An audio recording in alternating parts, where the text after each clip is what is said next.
अष्टावक्र जी के उपदेश से जनक जी को आत्मा का साक्षात्कार जब उदय हुआ, तब जनक जी अपने चेतन स्वरूप आत्मा का साक्षात्कार करके अपने अनुभव को प्रकट करते हुए बाधिता अनुवृत्ति से पूर्व प्रतीत हुए मोह के स्मरण को बड़े आश्चर्य के साथ प्रकट करते हैं।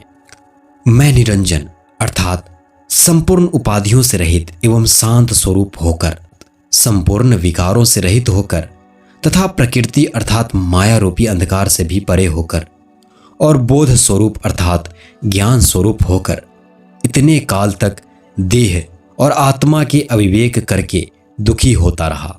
आज से हे गुरु, आपकी कृपा करके मैं आत्म आनंद अनुभव को प्राप्त हुआ हूँ। पूर्व वाक्य करके जनक जी ने मोह की महिमा को कहा।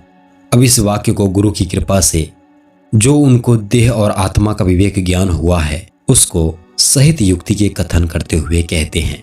मैं एक ही सारे जगत को प्रकाशित करता हूँ और इस स्थूल देह का भी प्रकाशक हूँ। यह देह अनात्मा है, यानी जड़ होने से अप्रकाश जगत की तरह है। जड़ देह और चेतन आत्मा का आध्यात्मिक संबंध है, अर्थात कल्पित तदात्मय संबंध है। सत्य और मिथ्या का वास्तविक संबंध न होने से इन दोनों का पारमार्थिक संबंध नहीं है। जैसे सुक्ति और रजत का कल्पित तदात्मय संबंध है, वैसे ही देह और आत्मा का भी कल्पित तदात्मय संबंध है। जैसे सुक्ति की सत्ता करके रजत भी सत्यवत भान होता हो, वैसे ही आत्मा की सत्ता करके देह भी सत्यवत भान होता है। वास्तव में देह मिथ्या है। इसी तरह आत्मा की सत्ता करके सारा जगत सत्यवत प्रतीत होता है। आत्मा से अलग जगत मिथ्या है, यानी कभी हुआ ही नहीं है। इसी वार्ता को पंचदशीकार ने भी कहा है। रूप और नाम ये 5 अंश सारे जगत में व्याप्त करके रहते हैं और इन 5 में से अस्ति, भांति, प्रिय ये तीनों अंश ब्रह्म के हैं। सो तीनों अंश सारे जगत में प्रवेश होकर स्थित हैं। नाम और रूप ये 2 अंश जड़ जगत के हैं। यदि नाम और रूप को निकाल दिया जावे, तब जगत की कोई वस्तु भी सत्य नहीं रह सकती। नाम और रूप दोनों विनाशी हैं, क्योंकि एक हालत में नहीं रहते हैं। इसी से सारा जगत मिथ्या सिद्ध होता है। यह जगत पर ब्रह्म के अस्ति, भांति और प्रिय इन तीनों अंशों करके ही सत्यवत प्रतीत होता है। यदि इन 3 अंशों को हर एक पदार्थ से अलग कर दिया जाए, तब जगत का कोई भी पदार्थ सत्यवत भान नहीं हो सकता। इसी से सिद्ध होता है कि जगत तीनों काल में मिथ्या है और ब्रह्म ही तीनों काल में सत्य है। इस युक्ति सहित अनुभव करके जनक जी कहते हैं कि जितना अदृश्य जगत है वह मेरे ही अध्यस्त अर्थात कल्पित है, क्योंकि परमार्थ दृष्टि से कोई भी देह आदि मेरे नहीं है। जैसे आकाश में नीलता, मरुस्थल में जल, बंध्या का पुत्र, शस के श्रृंग ये सब तीनों कालों में नहीं है, वैसे ही जगत भी वास्तव में तीनों कालों में नहीं है और न कोई मेरे देह आदि हैं। मैं माया और उसके कार्य से परे एवं ज्ञान स्वरूप हूँ।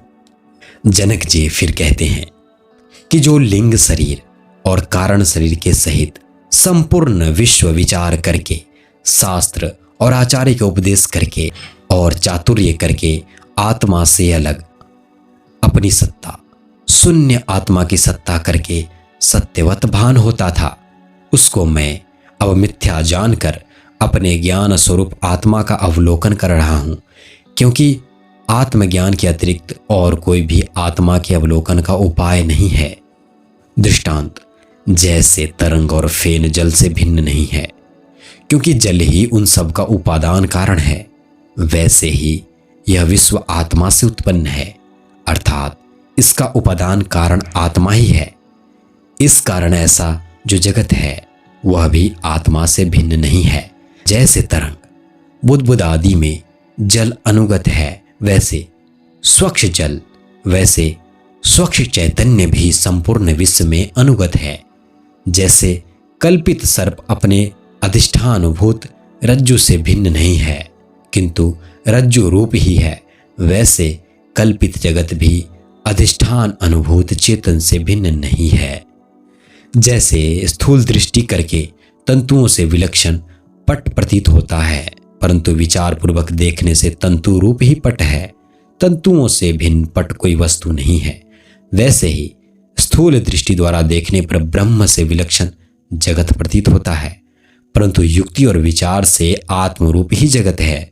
जैसे तंतु अपनी सत्ता करके पट में अनुगत है, वैसे ही आत्मा भी अपनी सत्ता करके अधिष्ठान भूत रूप होकर सारे जगत में अनुगत है।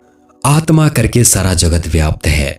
इसी में जनक जी दृष्टांत कहते हैं, जैसे इक्षु जो गन्ना है सो रस में अध्यस्त है और उसी मधुर रस को गन्ना भी व्याप्त है, वैसे ही मेरे नित्य आनंद स्वरूप में यह सारा जगत अध्यस्त है और मेरे नित्य आनंद रूप करके बाहर और भीतर से व्याप्त भी है।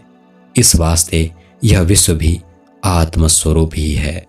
आत्मा के स्वरूप के अज्ञान करके जगत सत्य प्रतीत होता है और अधिष्ठान स्वरूप आत्मा के ज्ञान करके असत होता है। इसमें लोक प्रसिद्ध एक दृष्टांत कहते हैं, रज्जु के स्वरूप के अज्ञान से जैसे सर्प प्रतीत होता है और रज्जु के स्वरूप के ज्ञान से उसमें सर्प प्रतीत नहीं होता, वैसे ही आत्मा के स्वरूप के अज्ञान करके जगत प्रतीत होता है और आत्मा के स्वरूप के ज्ञान करके जगत प्रतीत नहीं होता है।